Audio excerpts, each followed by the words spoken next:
Hello friends, I am Kapil Kumar Koshti. जैसा कि आप देख रहे हैं, मैं आपके लिए सामने जो है आज का टॉपिक लेकर आया हूं, आत्मनिर्भर भारत अभियान। फ्रेंड्स, सबसे पहले मैं बात करूं कि आत्मनिर्भरता होती क्या है। आज वर्तमान वैश्वीकरण के युग में आत्मनिर्भरता की परिभाषा बदलती जा रही है फ्रेंड्स, क्योंकि पहले जो है संरक्षणवादी अर्थव्यवस्था हुआ करती थी और विश्व से कोई कनेक्शन नहीं होता था और विश्व में इतना ज़्यादा जो है योगदान नहीं होता था। इस कारण जो है हम अपनी अर्थव्यवस्था को संरक्षित अर्थव्यवस्था के अंतर्गत मानते थे, परंतु आज वर्तमान में हम संरक्षित अर्थव्यवस्था के अंतर्गत अपनी अर्थव्यवस्था को नहीं मान सकते। इसीलिए इस टॉपिक पर चर्चा करने बहुत ज़रूरी हो जाता है कि आखिर आत्मनिर्भरता क्या है। आत्मनिर्भरता के बारे में यदि मैं आपको बात बताऊं फ्रेंड, तो आत्मनिर्भरता एक ऐसी अर्थव्यवस्था में ऐसी आत्मनिर्भरता है कि जिसका भारत की यदि बात करें, भारत के परिप्रेक्ष्य में, तो भारत पहले से ही वसुधैव कुटुंबकम की अवधारणा को अपनाता है। फ्रेंड्स, आपको तो पता होगा वसुधैव कुटुंबकम की अवधारणा हमारे काफ़ी दार्शनिक हैं जो उन्होंने इस चीज़ को अपनाया है। हमारा इसका सीधा सा अर्थ होता है सारा विश्व एक कुटुंब के समान है, और भारत इस प्रकार की अर्थव्यवस्था या वसुधैव कुटुंबकम की अवधारणा पर जो है विश्वास करता है और हमेशा से इसी पर चलता आया है। पूरा विश्व एक कुटुंब है, कुटुंब के समान है। यदि भारत में आत्मनिर्भरता आती है या भारत का विकास होता है तो निश्चित ही रूप से पूरे विश्व का विकास होगा, पूरे विश्व की प्रगति होगी।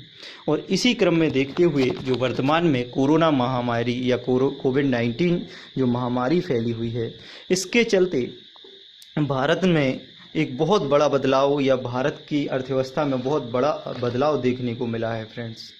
यदि बात करें कोरोना वायरस महामारी के अंतर्गत हुआ क्या, तो कोरोना वायरस महामारी के अंतर्गत हमारे उद्योग धंधे और जितने भी ऐसे जो है उत्पादन इकाइयाँ थीं उनका उत्पादन बंद हो गया। वहाँ पे लगे वर्कर्स जो थे तो उनको अपना जो है सब कुछ अपना डेरा उठा के जो है गांव जाना पड़ा या अपने स्थान से जो है दूर जाना पड़ा, जिसके कारण वो बेरोजगार हो गए और अर्थव्यवस्था का जो पहिया है उसमें मांग और सप्लाई चेन प्रभावित होने के कारण अर्थव्यवस्था बंद अर्थव्यवस्था के रूप में वो जो है हमारी मंदी की अर्थव्यवस्था होने को आई है। तो फ्रेंड्स, यदि बात करें कि भारत की अर्थव्यवस्था में छाई हुई मंदी क्या आत्मनिर्भरता से दूर की जा सकती है, इसके बारे में आज हम चर्चा करेंगे। तो यही हमारा आत्मनिर्भर भारत अभियान है फ्रेंड्स, और इसी के बारे में हम सबसे पहले छोटी छोटी चीज़ों के बारे में जानकारी लेंगे और फिर आपको बताएंगे कि आखिर ये सही है या गलत है, या इसके सामने क्या अवसर हैं, क्या चुनौतियां हैं और ये क्यों चर्चा में है इतना, इसके बारे में हम चर्चा करेंगे फ्रेंड्स। है तो ये पुराना टॉपिक फ्रेंड्स, आज से लगभग तो तीन चार महीने पहले का टॉपिक है। तो मैं बता दूं फ्रेंड्स, ये 12 मई को आपको पता होना चाहिए कि जो आपने भारतीय प्रधानमंत्री श्री नरेंद्र मोदी जी द्वारा इसकी घोषणा की गई थी, आत्मनिर्भर भारत अभियान की जो है घोषणा की गई थी और इसके बारे में जो है जानकारी बताई गई थी, जिससे काफ़ी सारे सेक्टरों में फ़ायदा मिलेगा और उन सेक्टरों को जो है मजबूत किया जाएगा और आत्मनिर्भर भारत को जो है साकार किया जाएगा। फ्रेंड्स, हमने अतीत से सीखा है और अतीत से यही सीखा है कि कोई भी आपदा हो, महामारी हो, कोई भी ऐसे संकट या विपत्ति का जब समय होता है तो हमारा सबसे बड़ा अचीवमेंट यही होगा कि हम उस महामारी या जो है आपत्ति या विपत्ति के समय को हम एक अवसर के रूप में बदल दें। तो हमारे माननीय प्रधानमंत्री का यही मानना है कि हमें इस विपत्ति के समय को एक अवसर के रूप में बदलना है और इसी के ओर दिशा में चलते हुए हमें स्वदेशी की भावना को अपनाना है। और आपने फ्रेंड्स बहुत अच्छे से पढ़ा होगा, हमारे पूजनीय राष्ट्रपिता जी महात्मा गांधी जी, उनका यही सपना था कि भारत स्वदेशी को अपनाएं, भारत में आत्मनिर्भरता आए, भारत में ग्राम स्वराज्य आए, भारत में राम राज्य की परिकल्पना आए। और इसी को साकार करते हुए ये आत्मनिर्भरता कहीं ना कहीं उससे जो है जुड़ी हुई है। उनका यही सपना था कि भारत आत्मनिर्भर बने, और आत्मनिर्भर बने से मतलब यही है कि खुद की वस्तुओं का मतलब उत्पादन और खुद की वस्तुओं की आपूर्ति स्वयं कर सके। तो ये उन्हीं की अवधारणा थी, और ज़्यादा जो हमारे पास वस्तुएं हैं उनको हम जो है विदेशों में बेच के विदेशी आय प्राप्त कर सकें। तो ये हमारी अवधारणा है। चलिए फ्रेंड्स, आज के टॉपिक की हम जो है रूपरेखा देखते हैं। रूपरेखा में सबसे पहले यदि हम देखें तो आपके लिए पहला पॉइंट है क्या है और ये चर्चा में क्यों बना हुआ है। दूसरा पॉइंट है फ्रेंड्स कि व्यवसाय एवं एमएसएमई क्षेत्र में क्या बदलाव और क्या प्रयास किए गए हैं, इसके बारे में आपका दूसरा पॉइंट मैंने बताया है। तीसरा पॉइंट है सहायता, प्रवासियों और कृषकों और गरीबों के बारे में क्या प्रकार की सहायता दी गई है। चौथा पॉइंट है आपके फ्रेंड्स कृषि एवं संबंधित क्षेत्र में क्या क्या बदलाव महत्वपूर्ण हुए हैं। और पांचवा पॉइंट है फ्रेंड्स अन्य क्षेत्र, जैसे आपको देखा जाए तो कोयला है, खनिज है, रक्षा क्षेत्र है, विनिर्माण क्षेत्र है, अंतरिक्ष क्षेत्र है, इन सब के क्षेत्र में क्या बदलाव किए गए हैं। तो ये थी फ्रेंड्स आज के टॉपिक की रूपरेखा, जिसका नाम है आत्मनिर्भर भारत अभियान। तो फ्रेंड्स चिपक के रहिएगा और बहुत ध्यान से सुनिएगा इस चीज़ को। फ्रेंड्स आपके यदि आप एमपीपीएससी की तैयारी कर रहे हैं, यूपीएससी की तैयारी कर रहे हैं, तो आपके लिए बहुत इंपॉर्टेंट टॉपिक हो जाता है फ्रेंड्स ये। इसके लिए आपको मेंस में बिल्कुल सेम टू सेम छाप देना है, आपको समझना है सही तरीके से, और जो है इसको आकलन के आधार पर लिखना है फ्रेंड्स। तो ध्यान रखिएगा, ये वीडियो लंबा हो सकता है आपके लिए और बहुत काफ़ी नॉलेजेबल मैं जो है इसको बनाऊंगा। तो चलिए फ्रेंड्स चर्चा करते हैं अपने टॉपिक पर और आगे बने रहिएगा। पहला पॉइंट्स की बात करें, ये चर्चा में क्यों है, आखिर क्या है, एक प्रकार से क्या है आत्मनिर्भर भारत अभियान एवं चर्चा में क्यों बना हुआ है। तो फ्रेंड्स मैं आपको बता दूं कि पिछले कई महीनों से कोरोना वायरस जो महामारी है, इससे पूरी दुनिया परेशान है। आपको तो पता होगा कि पूरी दुनिया में ये जो है महामारी फैल चुकी है। अब तक यदि देखा जाए तो दुनिया भर में ज़िंदगी जो है पटरी पर नहीं लौट सकी है, और ना ही देशों के बीच जो है वस्तुओं की एवं सेवाओं की आवाजाही सामान्य रूप से हो सकी है।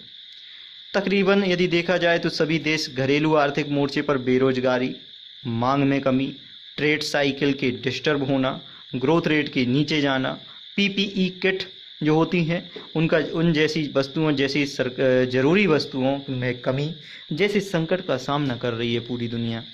फ्रेंड्स इन हालातों में यह तो साफ हो गया है कि कोविड-19 महामारी से पहले और बाद की दुनिया एक जैसी तो नहीं होगी। फ्रेंड्स यदि जिस प्रकार से कोरोना वायरस महामारी के पहले की जो दुनिया थी और इससे जो बाद की दुनिया होगी, ये एक समान दुनिया तो नहीं होगी फ्रेंड्स, बिल्कुल इसमें बदलाव होंगे। और बदलाव की इस रुख को भांपते हुए प्रधानमंत्री श्री आपके नरेंद्र मोदी जी द्वारा आत्मनिर्भर भारत अभियान की घोषणा 12 मई को 2020 को की गई थी। उन्होंने बिल्कुल साफ कहा था फ्रेंड्स, मैं आपको बता दूं स्पष्ट शब्दों में उन्होंने कहा था कि भारत को महामारी से उपजे संकट को एक अवसर के रूप में देखना चाहिए। मतलब हमें आपदा को अवसर में बदलने का प्रयास करना है फ्रेंड्स, ध्यान रखना। यदि हम बात करें, उन्होंने ये भी कहा था, मैं चर्चा कर रहा हूँ फ्रेंड्स, इनको आपको समझना है और सोचते जाना है कि मैं क्या बोल रहा हूँ। देखा जाए आज जो 21वीं सदी है, 21वीं सदी के यदि भारत के जो सपने हैं, आपको पता है भारत का 21वीं सदी का सपना था कि भारत को 5 ट्रिलियन इकोनॉमी बनाना है। 5 ट्रिलियन की इकोनॉमी या 5 ट्रिलियन की अर्थव्यवस्था जो है भारत को बनाना था, परंतु आज वर्तमान में हमारी 2.7 ट्रिलियन डॉलर की अर्थव्यवस्था जो है वो खतरे में दिखाई दे रही है फ्रेंड्स। तो इसको भी जो है हमें ध्यान रखना है इस संकट को, कि जो 21वीं सदी के भारत के सपने हैं उनको पूरा करना है और आत्मनिर्भर भारत बनाना है। हमें जो है अपने भारत को कैसा बनाना है, आत्मनिर्भर। उन्होंने बिल्कुल ये भी कहा था कि इस संकट में हमें लोकल मैन्युफैक्चरिंग सप्लाई चेन के महत्व को समझना है। इस सबसे बड़ा प्रभाव जो हुआ है कोरोना वायरस महामारी के चलते फ्रेंड्स, एक प्रकार का एक संक्रामक बीमारी है जो एक से दूसरे में फैलती है और छूने से फैलती है फ्रेंड्स। तो ये हमें विशेष ध्यान रखना है, जिसके कारण क्या है, ग्लोबल मैन्युफैक्चरिंग जो सप्लाई चेन हुआ है वो प्रभावित हुई है। एक स्थान से दूसरे स्थान माल पहुंच नहीं पा रहा है, लोग नहीं पहुंच पा रहे हैं, जिसके कारण ग्लोबल सप्लाई चेन जो प्रभावित हुई है। और उन्होंने सीधा बात की है कि आप लोकल पे ज़्यादा ध्यान दें, मतलब लोकल को अपना जीवन मंत्र बनाने पर उन्होंने जोर दिया था कि मतलब आपकी जो भी लोकल वस्तुएं हैं, जिस प्रकार से जैसे बीड़ी उद्योग है, अगरबत्ती उद्योग है, कपड़ा उद्योग है, कताई, बुनाई, सिलाई, कढ़ाई, है ना, पापड़, जैम, अचार, इस प्रकार के जो उद्योग हैं इन पर आपको ध्यान देना है, जिसको आप यदि कहें कि कुटीर उद्योग या लघु उद्योग पर आपको विशेष जोर देना है। तो आपकी जो लोकल वस्तुएं हैं आप उसकी आदत बनाओ, उस पर फोकस करो। और यही प्रधानमंत्री जी का अभियान है कि उन्हें जो है उन्होंने लोकल को अपना जीवन मंत्र बनाने पर उन्होंने जोर दिया है। और इसके लिए यदि देखा जाए तो उनका बिल्कुल अभियान था, उनका नारा था वोकल फॉर लोकल। आपने बहुत अच्छे से सुना होगा इसको कि वोकल फॉर लोकल का उन्होंने नारा दिया था। लोगों को लोकल प्रोडक्ट खरीदने और उनका प्रचार करने का जो है इन्होंने आह्वान किया था। आपको पता होगा विशेष रूप से कि ये एक प्रकार का क्या है, विशेष आर्थिक पैकेज है, जिसकी घोषणा प्रधानमंत्री नरेंद्र मोदी जी द्वारा की गई थी। और इस पैकेज में जो सहायता राशि थी फ्रेंड्स, तो आपको मैंने पहले भी बता दिया था, कल के करंट अफेयर्स में मैंने बताया था कि इसको जो है 20 लाख करोड़ रुपए की राशि जो है इसको आवंटित की गई थी आत्मनिर्भर भारत के अंतर्गत। अब ये 20 लाख जो करोड़ था ये जीडीपी का 10% था फ्रेंड्स। यदि देखा जाए भारत की जो जीडीपी है उसका 10% व्यय जो है इस पर किया जाना था। टोटल राशि यदि देखा जाए तो 20,97,053 करोड़ रुपए थी। प्रधानमंत्री गरीब कल्याण योजना के अंतर्गत जो है इसमें 1,92,800 करोड़ रुपए आवंटित किए गए। आरबीआई के मौद्रिक उपाय के अंतर्गत जो है 8,01,603 करोड़ रुपए आवंटित किए गए। फ्रेंड्स ये वीडियो लंबा हो सकता है, आपको ध्यान से सुनना होगा, समझना होगा, और मैं ज़रूर कोशिश करूंगा कि ये आपके लिए काफ़ी नॉलेजेबल रहे। वित्त मंत्री निर्मला सीतारमण ने 11,02,650 करोड़ रुपए को जो है 5 किस्तों में जो है जारी किया है। फ्रेंड्स ध्यान रखना, यदि आपको ये वीडियो थोड़ा मतलब यदि आपको लगना लगे कि आपका मन नहीं लग रहा है या कुछ भी हो रहा है तो आप थोड़ा सा पॉज करके जो है अपना मुंह धो लीजिए, चाय पी लीजिएगा, फिर उसके बाद जो है पढ़िएगा। तो आपके पास ऑप्शन है कि आप इसको पॉज करके भी देख सकते हैं। चलिए फ्रेंड्स, वित्त मंत्री निर्मला सीतारमण ने 11,02,650 करोड़ रुपए को जो है किसमें 5 किस्तों में जो है जारी किया था। फ्रेंड्स आगे करंट अफेयर यदि अपन देखें कि इसमें क्या है ऐसा, इस प्रकार की चीज़ें क्या मतलब क्या लाई गई हैं, क्या बदलाव हुआ है, तो अपना दूसरा टॉपिक मैंने आपको बताया था कि आखिर दूसरा टॉपिक जो चर्चे का रहेगा तो वो मैंने आपको बताया था कि इसमें यदि मैंने आपको दूसरा टॉपिक जो बताया था तो उसमें मैंने बताया था कि व्यवसाय एवं एमएसएमई क्षेत्र में क्या बड़े बदलाव किए गए हैं। चलिए फ्रेंड्स देखते हैं अपन कि इसमें क्या बदलाव हुए हैं। पहले तो मैं आपको बता दूं फ्रेंड्स, इसके पहले मुझे एक बात आपको बतानी बहुत ज़रूरी हो जाती है कि आखिर आत्मनिर्भर भारत में के मायने क्या हैं और इन्होंने किस चीज़ों पर फोकस किया है।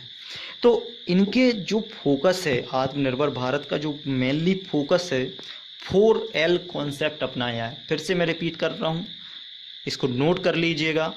4L कॉन्सेप्ट को अपनाया है इन्होंने। 4L जो हैं इनके, लैंड मतलब भूमि, लेबर मतलब श्रम और मजदूरी जो मजदूर होते हैं लेबर, और लिक्विडिटी मतलब नकदी पैसा, ठीक है, और लॉ मतलब नियम कानून, भूमि से संबंधित या उद्योग कानून से संबंधित जो भी नियम कानून है उनसे संबंधित बात करी गई है। तो 4L कॉन्सेप्ट को बनाया इन्होंने जो है अपनाया है। फ्रेंड्स मैं इसके बारे में बिल्कुल विस्तार से चर्चा करूंगा आपके लिए, तो आप बिल्कुल जो है चिपक के रहिएगा और ध्यान से सुनिएगा कि आखिर इसमें क्या क्या होता है। फ्रेंड्स तो यदि अपन देखें कि आत्मनिर्भर भारत में ये जो 4L कॉन्सेप्ट है और पूरे आत्मनिर्भर भारत का आखिर हमारे लिए क्या मायने होंगे, इस पर भी हम जो है चर्चा करेंगे। फ्रेंड्स चलिए आगे बढ़ते हैं अपन, इसको मैं बिल्कुल विस्तार से बताऊंगा आपको कि आखिर हमारे लिए क्या मायने हैं मतलब जो है इसके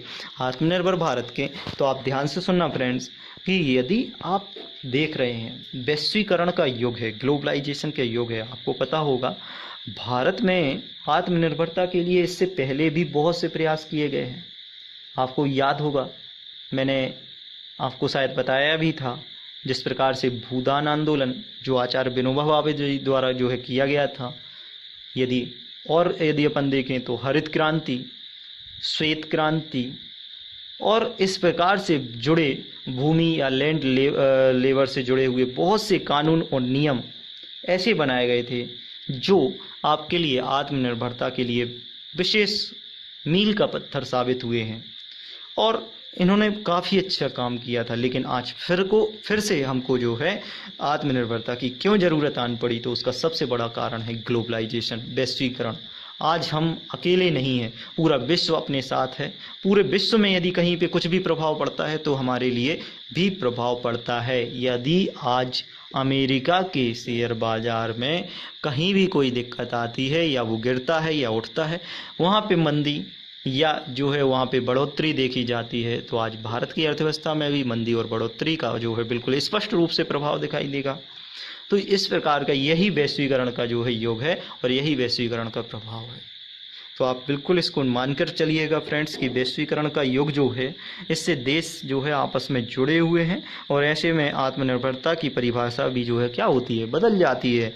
और आत्मनिर्भरता की परिभाषा में जो है अब हम ये नहीं कह सकते कि आत्म केंद्रित से अलग है।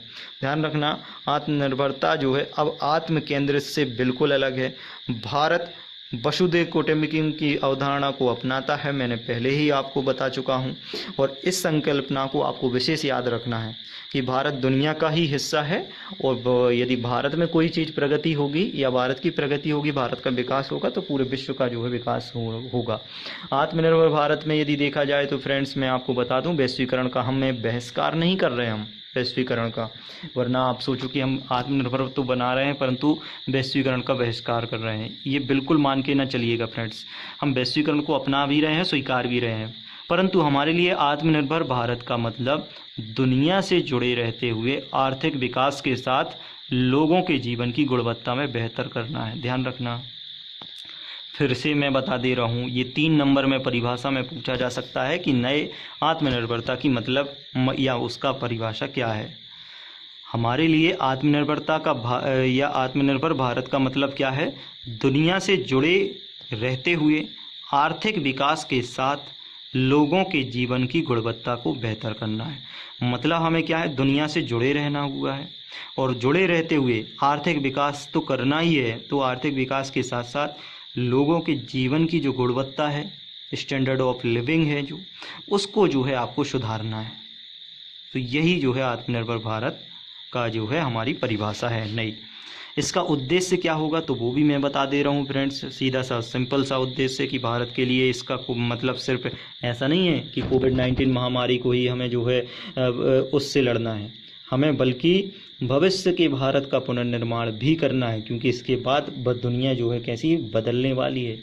कोरोना वायरस महामारी के पहले जैसी दुनिया नहीं होने वाली है, ध्यान रखना।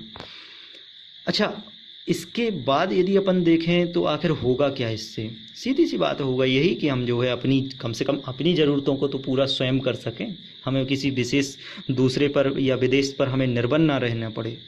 यह विचार भारत की वैज्ञानिक परंपरा को अभी जो है विचार है फ्रेंड्स। यदि बात करें कि इस विचार में कि हम यदि सेल्फ रिलायंस हों, हम आत्मनिर्भर हों, इस प्रकार की सोच हमारी जो है वैज्ञानिकता की सोच भी जो है निर्धारित करती है, दार्शनिक सोच भी निर्धारित करती है। जिस प्रकार से यदि बात करें कि महात्मा गांधी जी, उनका सिंपल सा विचार था ग्राम स्वराज, ग्राम स्वराज की अवधारणा को उन्होंने मेल रखा था और उन्होंने इसी से ये आत्मनिर्भरता जो है मेल खाती है। उनका सिंपल सा मानना था कि भारत अपनी आवश्यकताओं को पूरा करने में बिल्कुल स्वावलंबी हो, तभी वह सच्चा ग्राम स्वराज्य जो है स्थापित कर सकता है। उन्होंने गांव की तरक्की के लिए कुटीर उद्योग पर बल दिया, लघु उद्योग पर बल दिया था। उन्होंने सीधा बोला था कि यदि गांव की तरक्की करना है तो आपको कुटीर उद्योग लगाने होंगे, और इसमें जैसे जिस प्रकार से यदि अपन देखें तो चरखा है, खादी है, इस पर विशेष बल दिया था इन्होंने। अब यदि देखा जाए तो वैश्वीकरण के दुष्प्रभाव के चलते पनपे कोरोना वायरस के संकट के बाद ग्राम स्वराज्य की तर्ज पर ग्रामीण अर्थव्यवस्था को विकसित करने की मंशा जताई जा रही है। मतलब अब जो संकट आया है कोरोना वायरस महामारी के अंतर्गत, तो ग्रामीण स्वराज्य की अवधारणा पर जो है हमें आखिर क्या है विकसित करने की जो है मंशा फिर से जताई जा रही है। तो यदि हम तो पहले से भी आप जो है मान के चलिएगा कि गांधी जी ने बिल्कुल सही सोचा था, उनका सपना बिल्कुल सही है कि यदि आपको भारत का विकास करना है तो आपको गांव का विकास जरूर करना होगा। गांव के विकास के बिना भारत का विकास संभव नहीं है। यही महात्मा गांधी जी का कथन था। आगे यदि बात करें फ्रेंड्स, भारत में जिस प्रकार से आपको याद होगा 1905 का स्वदेशी आंदोलन, उस समय जो है भारत में स्वदेशी आंदोलन बिल्कुल तीव्र गति से था। तो इस प्रकार से स्वदेशी का अर्थ ही मतलब स्वदेशी, मतलब हमें खुद के देश की वस्तुओं पर निर्भर होना है, विदेशी वस्तुओं का त्याग करना है, बहिष्कार करना है। ठीक है। इसके बाद यदि हम देखें तो ये हमारी एक प्रकार से प्रतीक भी है संरक्षणवादी अर्थव्यवस्था की, कि हम अपनी अर्थव्यवस्था का क्या करें, संरक्षण करें। अच्छा, आत्मनिर्भर जो भारत है फ्रेंड्स, आत्मनिर्भर भारत में मैंने पहले भी बताया था कि 4L कॉन्सेप्ट पर जो है चर्चा किया गया है। लैंड, लेबर, लिक्विडिटी और लॉ। लैंड की बात करें तो आप खुद जानते हैं जमीन, क्या जमीन के बिना उद्योग लगाए जा सकते हैं? बिल्कुल नहीं फ्रेंड्स। जमीन के बिना उद्योगों की तो कोई मतलब जो है पृष्ठभूमि भी तैयार नहीं हो सकती। तो लैंड के मामले भी हमें क्लियर करने होंगे, क्योंकि अपने यहाँ पे ज़मीन के विवाद सबसे ज़्यादा चलते रहते हैं। उसके कारण जो मामले सुलझ ही नहीं पाते और उद्योग लग नहीं पाते, वहाँ पे कंपनी इस्टेब्लिश ही नहीं हो पाती हैं। लेबर की बात करें तो फ्रेंड्स, अपने यहाँ पे मज़दूरों की भी स्थिति बड़ी दयनीय है। उनका श्रम उनको सही मात्रा में नहीं दिया जाता है, उनका जो वेतन है, और उनके लिए कोई ऐसे लॉज, नियम, कानून अच्छे नहीं बने हैं, तो उनके ऊपर भी हमें ध्यान देना होगा। लिक्विडिटी की बात करें तो नकदी के बिना तो उद्योगों को नहीं लगाया जा सकता। बिना पैसे के आप कैसे उद्योग को लगा सकते हो, इस पर भी अपन को ध्यान रखना पड़ेगा। लॉ मतलब ऐसे नियम कानून जो उद्योग लगाने के लिए बिल्कुल उदार हों, जल्द से जल्द व्यक्ति कंपनी खड़ी कर सकें, परंतु अपने यहाँ पे ऐसे कानूनों का अभाव है, जिसके चलते उद्योग स्थापित सही समय पे नहीं हो पाते हैं। तो लाल फीताशाही के कारण जो है उद्योगों को बहुत दिक्कत जाती है फ्रेंड्स। तो हमें ऐसे कानूनों का निर्माण करना है कि ताकि वो जो है उदार हों और जल्द से जल्द जो है निवेशक निवेश कर सकें और कंपनी स्थापित कर सकें। तो ये तो था आपका 4L कॉन्सेप्ट। अब पिलर की बात करें कि आखिर ये पिलर क्या होते हैं। आत्मनिर्भर भारत के 5 स्तंभ इन्होंने बताए हैं कि आपको 5 स्तंभों पर विशेष जोर देना होगा। अब यदि 5 स्तंभ जो हैं, 5 स्तंभों पे अपन जोर दें तो 5 स्तंभ कौन कौन से थे आपको बहुत अच्छे से याद होगा फ्रेंड्स। इन्होंने बताया सबसे पहले तो अर्थव्यवस्था, कि आपको अर्थव्यवस्था पर ध्यान देना है, क्योंकि अर्थव्यवस्था आपकी ऐसी होना चाहिए कि जो वृद्धिशील परिवर्तन तो हो, परंतु वृद्धिशील परिवर्तन की जगह पर आपको क्या करना है, क्वांटम जंप लेना है। मतलब इतनी अधिक जंप लेना है कि ताकि मतलब उछाल हो सके, एकदम से उछाल आए अर्थव्यवस्था में। तो इस प्रकार की अर्थव्यवस्था हो। अवसंरचना की बात करें तो ऐसी अवसंरचना जो आधुनिक भारत की पहचान बने। तकनीकी की बात करें तो प्रौद्योगिकी आधारित तकनीक होना चाहिए आपके पास। और यदि अपन बात करें कि गतिशील जनसंख्या, या अपन कहें कि मतलब वाइब्रेंट डेमोग्राफी जो है आपका 4th, तो वो है आपका जो है गतिशील जनसंख्या। आत्मनिर्भर भारत के लिए इस प्रकार की जो जनसंख्या है गतिशील जनसंख्या, तो वो ऊर्जा का काम करेगी। मांग की बात करें, 5वां जो पिलर है मांग, तो इसके लिए मांग और आपूर्ति क्षमता को पूरा प्रयोग किए जाने पर बल दिया जाए। तो ध्यान रखना फ्रेंड्स, ये थे 5 पिलर्स आपके, अर्थव्यवस्था, अवसंरचना और तकनीकी और प्रगतिशील जनसांख्यिकी और मांग। इन 5 पर आपको जोर देना होगा। अब बात करें कि किस प्रकार के जो है सुधार किए गए हैं आत्मनिर्भर भारत के अंतर्गत। तो मैं शॉर्ट में बता दे रहा हूँ, फिर आपको मैं डेटा बताऊंगा। इसमें जो मैं आपके लिए स्क्रीन निकाला, स्क्रीन में जो पेज है आपका, इसमें मैंने केवल आपको सुधार बताए हैं। तो किस प्रकार के सुधार हुए हैं तो उसमें डेटा है। तो पहले आप समझ लीजिए कि मतलब किस प्रकार के सुधार होते हैं। जो मैंने समझा है, मैं अपने नॉलेज के आधार पर मैं आपको बता रहा हूं कि इस प्रकार के सुधार आत्मनिर्भर भारत में किए गए हैं। इसको फिर अपन डेटा के हिसाब से देखेंगे। फ्रेंड्स, यदि बात करें कि आत्मनिर्भर भारत के अंतर्गत जो सुधार हैं, तो आपको मैंने बताया था कि MSME तथा अन्य क्षेत्रों के लिए गारंटी योजना की घोषणा की गई है। MSME आप बहुत अच्छे से जानते होंगे फ्रेंड्स, ये ज़रूर आपको याद रखना है। जिस प्रकार से माइक्रो स्मॉल मीडियम एंटरप्राइजेस या सूक्ष्म लघु एवं मध्यम उद्यम जो हैं आपके, उनमें बहुत से लिए चीज़ें मतलब जो है उनकी गारंटी योजनाओं की जो है घोषणा की गई है। अच्छा, देखें तो आर्थिक क्षेत्र में जिस प्रकार से मान के चले, आर्थिक क्षेत्र में देखा जाए तो कोयला है, खनिज है, रक्षा है, उत्पादन है, रक्षा उत्पादन है, नागरिक उड्डयन है, केंद्र शासित प्रदेशों में बिजली वितरण कंपनियों के लिए, अंतरिक्ष क्षेत्र और परमाणु ऊर्जा क्षेत्र के लिए संरचनात्मक सुधारों पर फोकस दिया है इन्होंने। और कोयला ब्लॉक के लिए तो आपको पता होना चाहिए, इन्होंने अन्वेषण सह प्रणाली की पर जोर दिया है। अन्वेषण सह प्रणाली के अंतर्गत मतलब ये है फ्रेंड्स कि इसके तहत अब आंशिक रूप से जो कोयला का उत्खनन किया गया है उन ब्लॉकों को भी जो है नीलामी की जा सकती है। तो ये भी जो है एक बड़ा सुधार है। इससे क्या होगा, इससे निजी क्षेत्र की भूमिका इस क्षेत्र में ज़्यादा बढ़ेगी।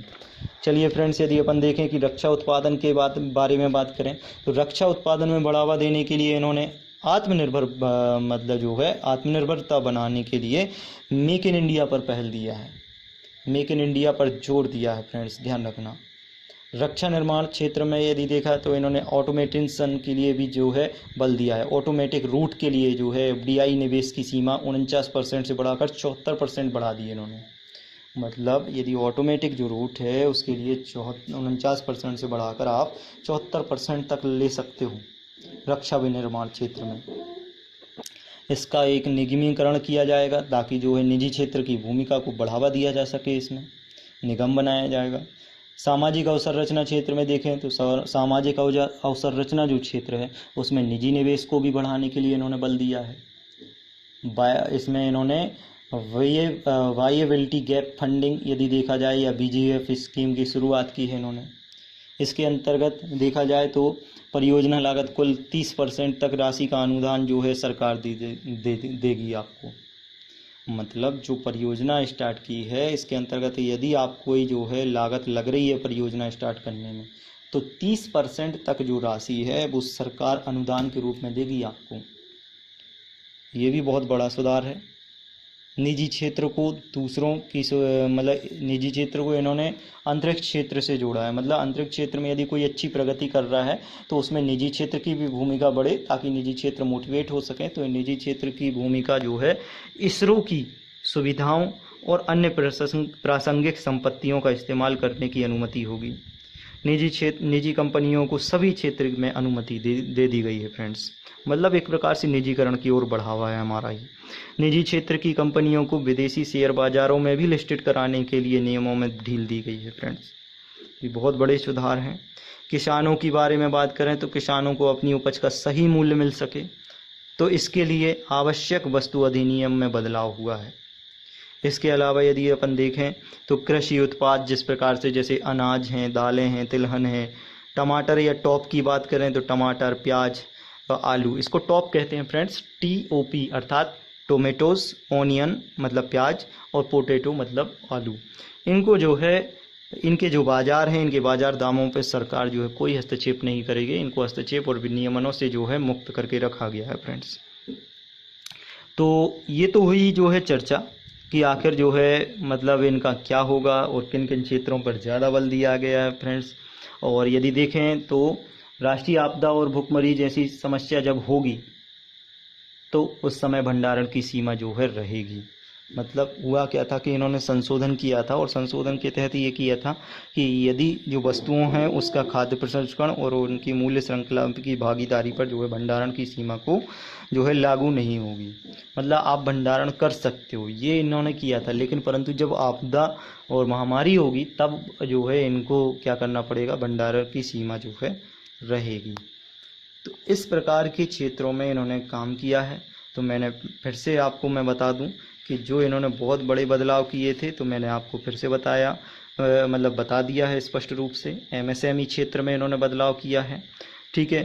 फिर कोयला क्षेत्र, कोयला खनिज क्षेत्र में इन्होंने बदलाव किया है तो वो भी मैंने बताया था, ठीक है। फिर इसके बाद मैंने आपको बताया रक्षा विनिर्माण क्षेत्र में इन्होंने जो है बदलाव किया है। फिर इसके बाद यदि मैं आपको बताऊं तो सामाजिक अवसंरचना के बारे में इन्होंने बात की है, इसमें बदलाव के बारे में बताया है इन्होंने। फिर इसके बाद यदि हम बात करें तो इन्होंने अंतरिक्ष क्षेत्र में जो है निजीकरण को बढ़ावा दिया है। फिर इसके बाद यदि अपन बात करें तो इन्होंने निजी क्षेत्र में जो है जैसे किसानों के बारे में बात की है, किसानों को फ़ायदा पहुंचाने के बारे में बात की है। तो ऐसे बहुत से क्षेत्र इन्होंने जो है डेवलप करने की कोशिश की है। मैंने पहले भी बताया था फ्रेंड्स कि ये वीडियो ज़रूर लंबा हो सकता है, परंतु आपके लिए काफ़ी नॉलेजेबल साबित होगा। तो फ्रेंड्स चिपक के रहिएगा, और यदि आपको थोड़ा बहुत लगने लगे ऐसा कि हम थक गए हैं, तो आप ज़रूर जो है अपना वीडियो पॉज करके जो है आप घूम लीजिएगा, चाय पी लीजिएगा, और 5 मिनट बाद करके जो है फिर से आ जाइएगा और वीडियो पूरा देखिएगा। तो चलिए फ्रेंड्स अपन चर्चा करते हैं कि इसमें जो मतलब सेकेंड टॉपिक था अपना व्यवसाय एवं एमएसएमई क्षेत्र पर। व्यवसाय एवं एमएसएमई क्षेत्र पर इन्होंने जो बदलाव किया है, और एमएसएमई को 3 लाख करोड़ बिना गारंटी कर्ज उपलब्ध कराने की सुविधा प्रदान की है फ्रेंड्स। इन्होंने कितना? 3 लाख करोड़। मतलब जितने भी माइक्रो स्मॉल मीडियम इंटरप्राइजेस हैं या सूक्ष्म लघु और मध्यम उद्यम हैं, इनके लिए 3 लाख करोड़ बिना गारंटी कर्ज उपलब्ध कराने की सुविधा है। कर्ज यदि नहीं चुका पा रही एमएसएमई इकाइयाँ जो हैं, तो उनके लिए भी, इकाइयों के लिए भी कुल 20,000 करोड़ रुपए की कर्ज की सुविधा मिलेगी। एमएसएमई फंड्स के माध्यम से 50,000 करोड़ की इक्विटी सुलभ कराई जाएगी इनके लिए। यदि फिर अपन बात करें फ्रेंड्स कि एमएसएमई की परिभाषा में भी इन्होंने बदलाव कर दिया है। क्या होगी एमएसएमई की परिभाषा, तो मैं आगे बता रहा हूँ, आपको बताने जा रहा हूँ। अब इन्होंने क्या किया है कि एमएसएमई की जो परिभाषा में बदलाव किया है। पहले क्या होता था कि एमएसएमई की जो परिभाषा होती थी, एमएसएमई में पहले भी आपको बता चुका हूँ, सूक्ष्म लघु एवं मध्यम उद्यम, सूक्ष्म लघु एवं मध्यम उद्यम हिंदी में, और इंग्लिश में माइक्रो स्मॉल मीडियम एंटरप्राइजेस। पहले अब क्या होगा? अब ये होगा कि निवेश की बजाय निवेश और टर्नओवर के आधार पर एमएसएमई को परिभाषित किया जाएगा। मतलब ये है कि निवेश और टर्नओवर दोनों को ध्यान में रखा जाएगा और तब जाके परिभाषित किया जाएगा। पहले केवल निवेश के आधार पर इनको परिभाषित किया जाता था, परंतु अब जो है इनको निवेश और टर्नओवर्स ईयरली काउंट होता है फ्रेंड्स, तो उसके आधार पर काउंट किया जाएगा। तो चलिए अपन देखते हैं कि आखिर कैसे इनकी परिभाषा बदल गई है। तो नई परिभाषा के अंतर्गत एमएसएमई उद्योग जैसे प्रकार से अपन देखें सूक्ष्म उद्योग, तो सूक्ष्म उद्योग में जब आपका निवेश है जो 1 करोड़ होगा और टर्नओवर कितना 5 करोड़ होगा, तो उन्हें सूक्ष्म उद्योग कहा जाएगा। ध्यान रखना, टर्नओवर सालाना है यहाँ पे। लघु उद्योग की बात करें तो लघु उद्योग में लागत कितनी होगी आपकी, निवेश कितना होगा 10 करोड़, और टर्नओवर यदि 50 करोड़ है तब लघु उद्योग माने जाएंगे। मध्यम उद्योग की बात करें तो 20 करोड़ आपका निवेश होना चाहिए और टर्नओवर 100 करोड़ होगा, तब जाके आपको जो है क्या है मध्यम उद्योग माना जाएगा। मैं फिर से रिपीट कर रहा हूँ फ्रेंड्स, सूक्ष्म उद्योग में 1 करोड़ निवेश और टर्नओवर 5 करोड़, लघु उद्योग में 10 करोड़ निवेश और टर्नओवर 50 करोड़, और मध्यम उद्योग में 20 करोड़ निवेश और 100 करोड़ टर्नओवर। तो ये ध्यान रखना है। आगे बात करें पहले क्या था, आखिर पहले एमएसएमई की परिभाषा क्या थी। पहले एमएसएमई की जो परिभाषा थी तो 2006 अधिनियम के अंतर्गत आई थी। एमएसएमई अधिनियम जो था 2006 का, उसके अंतर्गत उन्होंने बताया था कि इन्होंने 2 क्षेत्रों में बांट दिया था, निर्माण क्षेत्र और सर्विस क्षेत्र। सूक्ष्म उद्योग, या अपन देखें कि सूक्ष्म उद्योग किन्हें कहा जाता था, तो सूक्ष्म उद्योग में यदि देखा जाए कि जो निर्माण क्षेत्र था, निर्माण क्षेत्र में यदि आप लगा रहे हो तो 25 लाख रुपए का निवेश होना चाहिए, और सर्विस क्षेत्र है तो सर्विस क्षेत्र में 10 लाख रुपए का निवेश होना चाहिए। यदि ऐसा है तो आप सूक्ष्म उद्योग के अंतर्गत आओगे। लघु उद्योग की बात करें तो निर्माण क्षेत्र में 25 लाख से 5 करोड़ तक का निवेश है, और सर्विस क्षेत्र में 10 लाख से 2 करोड़ रुपए तक का निवेश है, तब जाके आप लघु उद्योग के अंतर्गत माने जाओगे। यदि मध्यम उद्योग की बात करें तो मध्यम उद्योग में निर्माण क्षेत्र के अंतर्गत 5 करोड़ से 10 करोड़ का निवेश होना चाहिए, और सर्विस क्षेत्र में 5 करोड़ तक का निवेश होना चाहिए, तब जाके आप मध्यम उद्योग के अंतर्गत आओगे। तो ये परिभाषा पहली थी एमएसएमई अधिनियम 2006 के अंतर्गत। आगे की बात करें फ्रेंड्स, जो एनबीएफसीज, एचएफसीज और एमएफआईएस के लिए 30,000 करोड़ रुपए की नकदी योजना की घोषणा की है। एनबीएफसीज की बात करें तो नॉन बैंकिंग फाइनेंशियल कंपनी, अर्थात गैर बैंकिंग वित्तीय कंपनी। एचएफसीज की बात करें तो हाउसिंग फाइनेंस कंपनीज, और MFIS की बात करें तो माइक्रो फाइनेंस इंस्टीट्यूशन। तो इनके लिए जो है NBFCs, HFCs और MFIS के लिए 30,000 करोड़ रुपए की इन्होंने नकदी की घोषणा की है। डिस्कॉम यानी पावर जनरेटिंग कंपनियां, इनके लिए 90,000 करोड़ रुपए की घोषणा की है सहायता राशि। TDS और TCS की दर में जो है इन्होंने बताया है कि 31 मार्च 2021 तक के लिए 25% की कटौती की जाएगी। अच्छा, विवाद से विश्वास स्कीम के तहत इन्होंने क्या किया है, ये ध्यान रखना। विवाद से विश्वास स्कीम क्या है?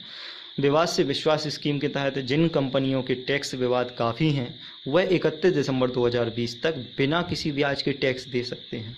ध्यान रखना, कोई ब्याज नहीं लगेगा टैक्स पे जिनके विवाद हैं। अगले 3 महीने तक के लिए इन्होंने एम्प्लॉय प्रोविडेंट फंड, जो EPF जिसे अपन कहते हैं, भविष्य निधि खाता या जो होता है, उसमें योगदान जो है 12% से घटाकर 10% कर दिया है। तो ये भी अपन को ध्यान रखना है। आगे बढ़ते हैं फ्रेंड्स।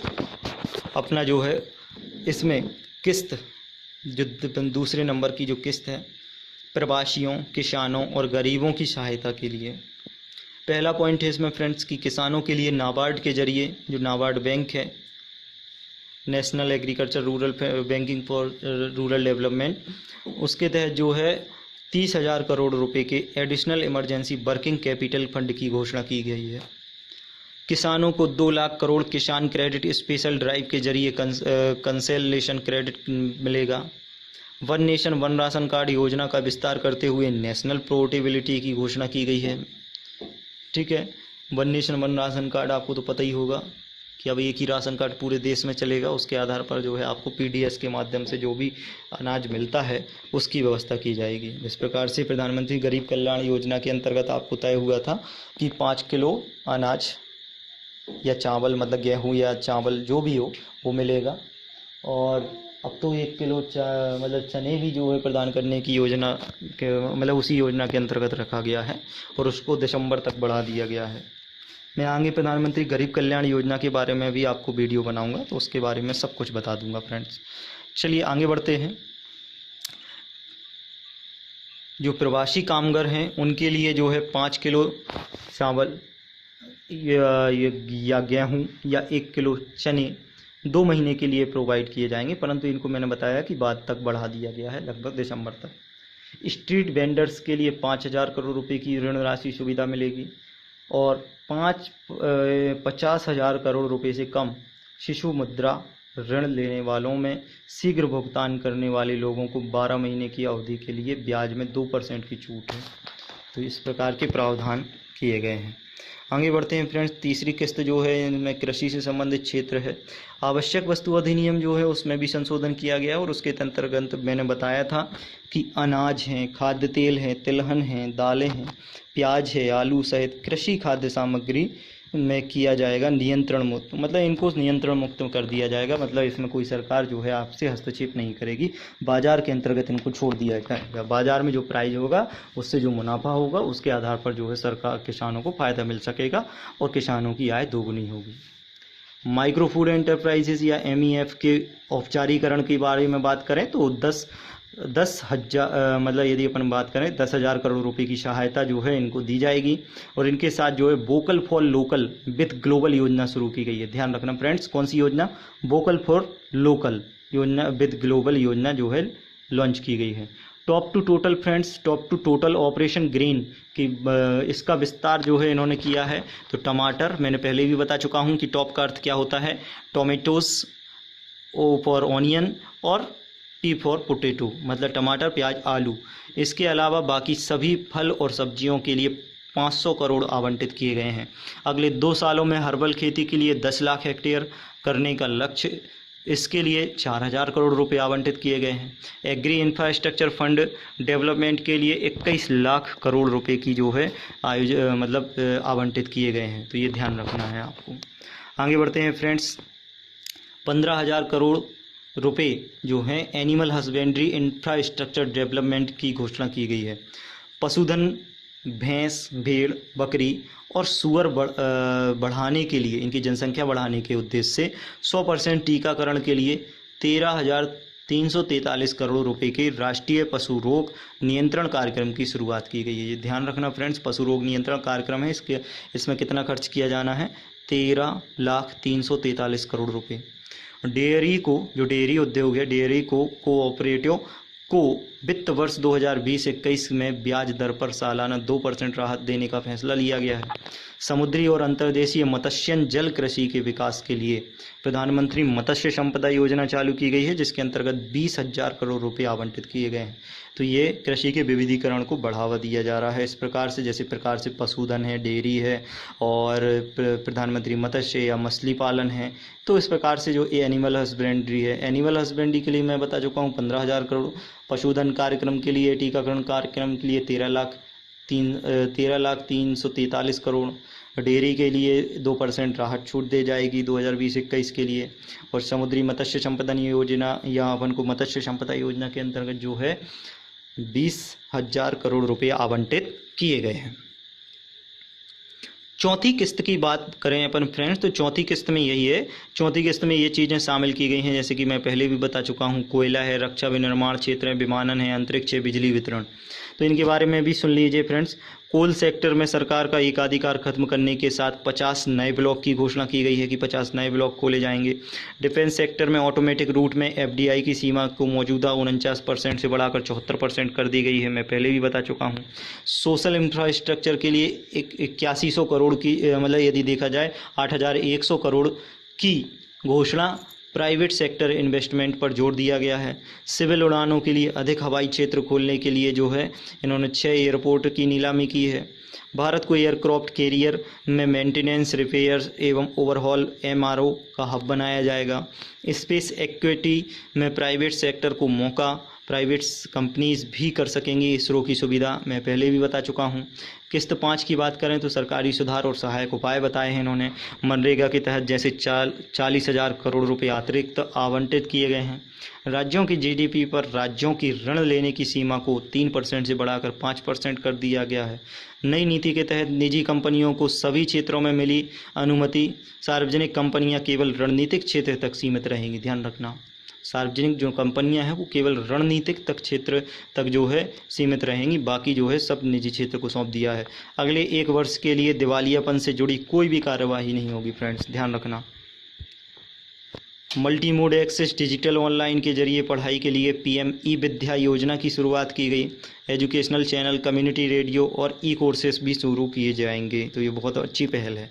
साइकोलॉजी सपोर्ट के लिए देखा जाए तो मेंटल हेल्थ पर आधारित मनोदर्पण योजना की शुरुआत की गई है। फ्रेंड्स ये ज़रूर याद रखना ये सब चीज़ें। तो ये तो हुई आपका जो है आत्मनिर्भर भारत अभियान के अंतर्गत किए गई जो है आवंटित किस्तें, या किस प्रकार से उनको जो है आवंटित किया गया था। तो ये सारी चर्चा जो है आत्मनिर्भर भारत के अंतर्गत अपन ने की। अच्छा, मैं पहले भी बता चुका हूँ फ्रेंड्स, आपको यदि लग रहा हो आप थक गए हो, आपका यदि मन ना लग रहा हो तो आप ज़रूर जो है जाके चाय पी सकते हैं, या जो है आप ब्रेक ले सकते हैं 5 मिनट का वीडियो पॉज करके, और फिर आके फिर देख सकते हैं। और अच्छा, यदि आप UPSC की तैयारी कर रहे हैं या MPPSC मेंस की तैयारी कर रहे हैं तो आप निश्चित ही जो है आगे का आलोक भी सुनिएगा कि आगे क्या इसमें जो है इन्होंने, कई लोगों ने इसकी आलोचना भी की है, तो आलोचना के तथ्य क्या है तो उनके बारे में भी अपन चर्चा करते हैं। मैंने फ्रेंड्स यहाँ पे लिखा नहीं है आपको, फिर भी मैं आपको बता रहा हूँ, आप ध्यान से सुनिएगा मेरी बातों को कि आखिर किन पॉइंटों पे जो है इसकी आलोचना की जा सकती है और आलोचना हो रही है। तो फ्रेंड्स बहुत से लोग जो है विभिन्न अर्थशास्त्री ऐसा मान रहे हैं कि जो कोरोना संकट काल था, कोरोना संकट काल में होना क्या चाहिए था कि ये घोषित तो अभी किया गया है कोरोना संकट काल में, तो उनको उम्मीद यही की जा रही थी कि मतलब ये जो पैकेज था, आर्थिक पैकेज, इसके तहत जो है बहुत बड़ी बड़ी राहतें मिलेंगी अपन के लिए, तुरंत पैसा मिलेगा अपन को कुछ। लेकिन ये तुरंत ना है, तुरंत सुधार नहीं है, ये दीर्घकालिक उपाय बताए हैं इसमें ज़्यादा से ज़्यादा, तात्कालिक राहत नहीं दी गई है फ्रेंड्स। इसमें आपको भी बहुत अच्छे से पता होगा। डायरेक्ट बेनिफिट ट्रांसफ़र जो है आपका प्रत्यक्ष हस्तांतरित लाभ, इसके अंतर्गत जो है दी जाने वाली जो राशि है एक तो बहुत कम है, यदि देखा जाए तो बहुत कम है इसके अंतर्गत जो राशि दी जा रही है, और ये उनको दी जा रही है जिनके पास जनधन खाते हैं। अब सभी के पास तो जनधन योजना के खाते नहीं है ना, पहले से कई लोगों के पास SBI के नॉर्मल खाते हैं और अन्य बैंकों में खाते हैं, परंतु सभी ने तो जनधन खाते योजना के अंतर्गत खाते नहीं खुलवाए ना। तो ये केवल उन्हीं को बांटा जा रहा है पैसा जिसके पास जनधन खाते हैं। तो इसका लाभ बिल्कुल सीमित लोगों तक है। पैकेज की देखा जाए तो तकरीबन 90% तक की जो राशि है फ्रेंड्स, तो 90% तक की जो राशि है उसमें कर्ज देने की शर्तें आसान करने और ब्याज दरों में कटौती और तुरंत भुगतान करने पर ब्याज में छूट से जुड़ी है। मतलब 90% तक की राशि आपने केवल किस में दे दिया है, कर्ज देने में, लोन प्रोवाइड करने में, उसमें कटौती करने में, और यदि उसका कोई भुगतान त्वरित कर रहा है तो उसको जो है ब्याज में % में छूट दी जा रही है। तो ये भी एक प्रकार का जो है आलोचना है कि आप केवल 90% तक की राशि तो आप केवल जो है कर्ज में दे रहे हो, थोड़ी आप सहायता कर रहे हो। सरकार उचित मात्रा में क्या कर रही है, पैसे खर्च नहीं कर रही। बहुत से अर्थशास्त्रियों का मानना है फ्रेंड्स कि सरकार उचित मात्रा में पैसे खर्च नहीं कर रही है। यदि सरकार उचित मात्रा में, जबकि अभी पैसे खर्च करना चाहिए, उनका मानना है कि यदि उचित मात्रा में जो है सरकार पैसे खर्च करेगी तो निश्चित सी बात है कि लोगों के पास पैसा होगा, और जब लोग पैसा खर्च करेंगे तो ट्रेड साइकिल जो है फिर से क्या हो जाएगी, तैयार हो जाएगी और वो घूमने लगेगी, जिसके कारण जो है चक्र चलने लगेगा अर्थव्यवस्था का, और मांग और आपूर्ति की श्रृंखला में जो है क्या हो जाएगा, बैलेंस आ जाएगा और अर्थव्यवस्था गति पकड़ लेगी। तो ऐसा नहीं हो रहा है। अब आत्मनिर्भर भारत के रास्ते में चुनौतियां क्या हैं फ्रेंड्स, तो उसके बारे में भी अपन चर्चा करते हैं। ध्यान से सुनते रहिएगा फ्रेंड्स, ये आपके लिए बहुत इंपॉर्टेंट टॉपिक है। आपको इंटरव्यू में ज़रूरी है, मेंस में लिखने के लिए ज़रूरी है, और UPSC मेंस में भी लिखने के लिए ज़रूरी है। आप ध्यान रखना है, MPPSC मेंस और UPSC मेंस में ये टॉपिक्स ज़रूर आएंगे। तो चलिए फ्रेंड्स, चर्चा करते हैं अपन कि आत्मनिर्भर भारत के रास्ते में क्या चुनौतियाँ हैं। तो इनकी चुनौतियों के बारे में मैं आपको बता दूं तो सबसे पहले तो ये है कि आपका इस पैकेज जो है, आपने देखा होगा, मैं पहले बता चुका हूं कि इतना बड़ा पैकेज है 20 लाख करोड़। ये आसान बात नहीं है फ्रेंड्स। वैसे ही सरकार का राजकोषीय घाटा इतना बढ़ा हुआ है, राजकोष खाली पड़ा हुआ है, और वैसे ही वो ऋण के उस पर चढ़ा हुआ है। तो कैसे इसकी भरपूर्ति की जाएगी या आपूर्ति की जाएगी, तो इसका वित्त पोषण करना भी काफ़ी मुश्किल है। और यदि बात करें, इन्होंने कहा है कि भाई विनिवेश में तेजी लाकर वित्त जुटाना भी टेढ़ी खीर है। मतलब आप विनिवेश में बोल रहे हो कि आप तेजी लाओगे, जिससे वित्त जुटाना में मतलब जो है आपको काफ़ी मुश्किल पड़ेगा। सही बात है, विनिवेश में तेजी तो आप ले आओगे, लेकिन वित्त जुटाना बहुत मुश्किल है, क्योंकि जितनी भी PSUs हैं वो कर्ज के बोझ के तले दबी हुई हैं। पब्लिक सेक्टर जितने भी यूनिट हैं, मतलब PSUs हैं, वो सब कर्ज के बोझ के तले दबे हुए हैं। अब आर्थिक मंदी जैसी स्थिति है तो उसके समय जो है सरकार को ज़्यादा PSUs में खरीदार थोड़ी नहीं मिलेंगे। अब नहीं मिलेंगे इस तरीके से खरीदार, तो वो कैसे जो है कर्ज लेंगे।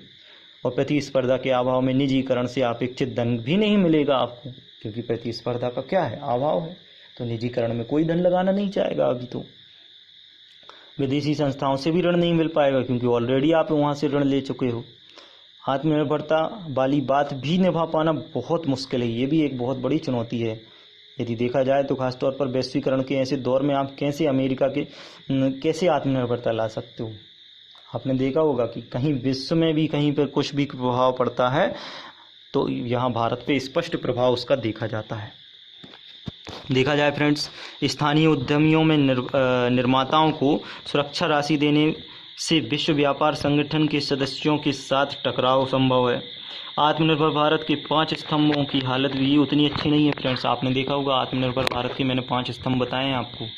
उन 5 स्तंभों को आप बिल्कुल ज़रूर याद रखना, कौन कौन से हैं। तो आप याद रखिएगा कौन कौन से फ्रेंड्स। अर्थव्यवस्था है, अवसंरचना है, और आपका देखा जाए तो वाइब्रेंट डेमोग्राफी है, और आपका देखा जाए तो जो है आपके लिए मैंने आपको बताया था कि टेक्नोलॉजी या तकनीकी है, और मांग है। तो ये 5 स्तंभों को आप ज़रूर ध्यान रखना। तो इनकी भी बहुत बड़ी भूमिका और उतनी अच्छी नहीं है अपने यहाँ पे इनकी स्थिति। अब बुनियादी ढांचा जो है आपका विकसित ना होना भी एक बहुत बड़ी चुनौती है। अब इन्हीं चुनौतियों के कारण तो आपको याद होगा कि अपना जो मेक इन इंडिया कार्यक्रम है वो क्या हो गया है, विफल हो गया है। यदि वो इतनी अच्छी होती यदि उसकी स्थिति, तो आप निश्चित ही बिल्कुल अच्छे से काम कर सकते थे और सफल हो सकते थे। आगे की राह में क्या होना चाहिए, आगे की राह क्या हो अपने लिए, तो आगे की राय में मैं आपको बिल्कुल सिंपल सी चीज़ें बता रहा हूँ फ्रेंड्स। इस समय पूरी दुनिया ग्लोबल सप्लाई चेन जो है आपका, उसके लिए विकल्प तलाश रही है कि किस प्रकार से ग्लोबल सप्लाई चेन हो।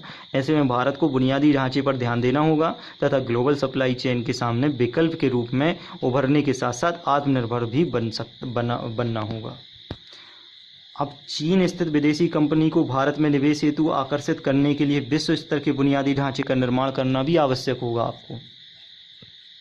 मतलब चीन में जो कंपनियां हैं उनको आकर्षित करने के लिए आपको जो है बुनियादी ढांचे में बहुत बड़ा मतलब जो है निर्माण करना आवश्यक है, सुधार करना आवश्यक है।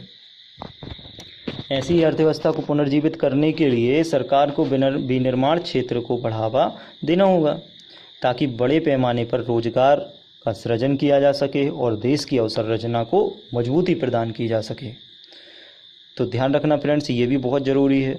उदारीकरण का एक नुकसान यह भी हुआ हमारे लिए कि उद्योगीकरण जो है कहाँ पे केवल केंद्रीकृत हो गया, शहरी क्षेत्र में। शहरी क्षेत्र में बस औद्योगिकरण है और ग्रामीण क्षेत्र में औद्योगिकरण नहीं है। इसीलिए ग्रामीण से पलायन होकर कहाँ जाते हैं लोग, ग्राम से शहरों की ओर। तो अब हमें क्या करना पड़ेगा, विकेंद्रीकरण पे जोर देना होगा और शहरों से उद्योगों को लेकर कहाँ ले जाना पड़ेगा, गांव कस्बों मोहल्लों में ले जाना पड़ेगा। भारतीय अर्थव्यवस्था में मांग बढ़ाने के लिए हमें ग्रीनफील्ड इंफ्रास्ट्रक्चर में निवेश करने की ज़रूरत होगी फ्रेंड्स। तो ये सब हमारे लिए जो है, और आगे की राह देखें तो इससे लोगों के हाथ में पैसा पहुंचेगा।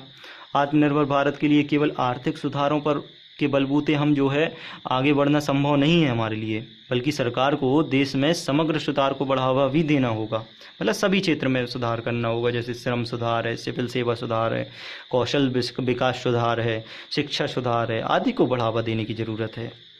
टैक्स सिस्टम को भी रेशनल बनाने, सिंपल और स्पष्ट कानूनों को की ओर बढ़ाने और वित्तीय प्रणाली को मजबूत बनाने की ज़रूरत है हमारे लिए फ्रेंड्स। कृषि क्षेत्र के लिए देखा जाए तो आपूर्ति श्रृंखला आधारित सुधारों को बढ़ावा देना होगा हमारे लिए। जितनी भी आपूर्ति श्रृंखला है उसको बढ़ावा देना होगा, उसमें सुधार करना होगा। साथ ही ग्राम उद्योग हैं, हथकरघा उद्योग हैं, हस्तशिल्प उद्योग है, खाद्य प्रसंस्करण उद्योग हैं, इन पर हमें इनके विकास पर विशेष जोर देना होगा ताकि स्थानीय स्तर पर रोजगार को बढ़ावा मिल सके फ्रेंड्स। तो ये सब जो है पॉइंट्स हैं फ्रेंड्स जो हमें आगे की राह बतलाते हैं। हमने इसमें चुनौतियों की भी चर्चा की है, हमने इसमें अवसर की भी चर्चा की है, आगे की राह हमें क्या हो सकती है उस पर भी हमने चर्चा की है, आलोचना के पॉइंट क्या हो सकते हैं वो भी हमने चर्चा की है, आत्मनिर्भरता के आखिर मायने हमारे लिए क्या हैं उन पर हमने चर्चा की है, और आत्मनिर्भरता के लिए क्या क्या सुधार हुए हैं उन पर हमने चर्चा की है, और आत्मनिर्भरता की जो रणनीति थी तो उस पर भी हमने चर्चा की है, और आत्मनिर्भरता के बारे में जो जो आपके मायने हैं उस पर भी हमने चर्चा की है। और दूसरी बात, आत्मनिर्भरता के अंतर्गत क्या चेंजेस और क्या सुधार हुए हैं और इस पर क्यों चर्चा का ये विषय बना हुआ है तो उस पर भी हमने चर्चा की है फ्रेंड्स। और देखा जाए तो महत्वपूर्ण जो सुधार हुए हैं, पॉइंट्स जो हुए हैं, तो उन पर जो किस्त उनकी बांटी गई, उनका जो पैसे का जो एलोकेशन हुआ है उन पर भी हमने विशेष चर्चा की है। तो ये था फ्रेंड्स आत्मनिर्भर भारत अभियान, जिसकी बहुत बड़ी भूमिका होगी। यदि ये सही तरीके से क्रियान्वयन इसका हो गया तो निश्चित ही भारतीय अर्थव्यवस्था जो है इसमें क्वांटम जंप होगा, मतलब एक तरफा बहुत जल्दी उछाल होगी।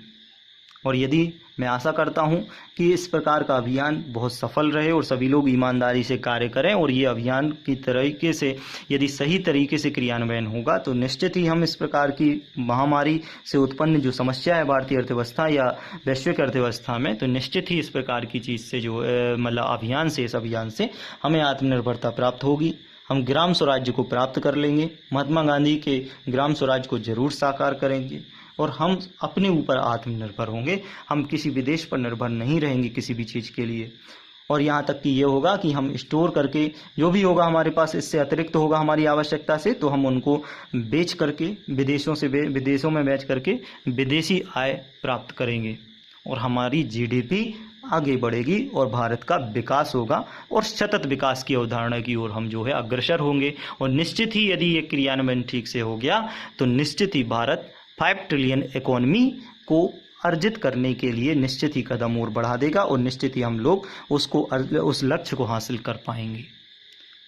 तो मेरी ऐसी शुभकामनाएं फ्रेंड्स, इन सब टॉपिक पर आप ज़रूर ध्यान देंगे और अपने मेंस के लिए जो है आप ज़रूर इस प्रकार से चीज़ों को तैयार करेंगे। और इसमें कोई भी दिक्कत हो तो आप ज़रूर मुझे कमेंट सेक्शन में करके जो है कमेंट करके बताइएगा और अपने टॉपिक को बिल्कुल मजबूत करके रखिएगा। मेंस में इससे काफ़ी सारे क्वेश्चन आएंगे, चाहे वो MPPSC मेंस हो, UPSC मेंस हो या इनके इंटरव्यू हो, तो आप ज़रूर ध्यान रखिएगा फ्रेंड्स। आपका बहुत बहुत धन्यवाद इतने समय देने के लिए मेरे लिए। और यदि आपको ये वीडियो लेक्चर पसंद आता है तो आप ज़रूर इसको लाइक करिएगा, शेयर करिएगा और वीडियो चैनल को सब्सक्राइब कर लीजिएगा और बेल आइकन को ज़रूर क्लिक कर दीजिएगा ताकि हमारे आने वाले टॉपिक या करंट अफेयर्स या कोई टॉपिक का डिस्कशन ज़रूर आपके लिए नोटिफिकेशन पहुंच सके उसका। तो ध्यान रखिएगा फ्रेंड्स।